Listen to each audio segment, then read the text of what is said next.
25 is your highest output in a PNP uniform and your playoffs career high as well.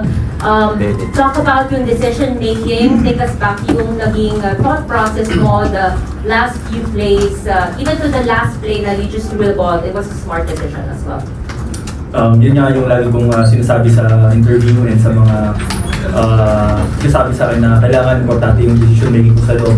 Lalo na wala si Kuya Jason, so I need to make more good decisions, especially yung mga ganong moment, yung mga ganong end game na mga laro. So at least nag-pay off naman, especially yung mga extra shots na ginagawa sa practice, and then yun nga, just go with the flow lang. Sinusunod ko lang yung sistema ni Coach Jot, and then isa sa malaking factor din is yung may tiwala talaga yung mga teammates ko sa akin.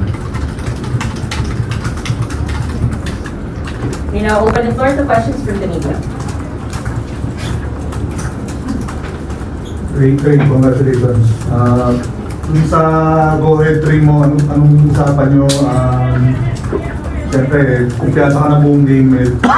Siyempre, malamang you were ready to take that shot. Actually, yung play na yun, broken play na yun eh. Of a transition kasi yun eh. Tapos na offensive rebound. Yes, maganda lang yung spacing namin, kaya ako nakatira. Kaya nung nagkaroon ako ng chance na ma-open, talagang ginrab ko na yung opportunity and good thing naman. Talagang hindi ako nagmadali dun sa shot ko kasi yun nga, nararamdaman ko naman parang magka-cramps na naman ako eh. Pero buti na lang. Nakatira pa ng huli, crucial pa.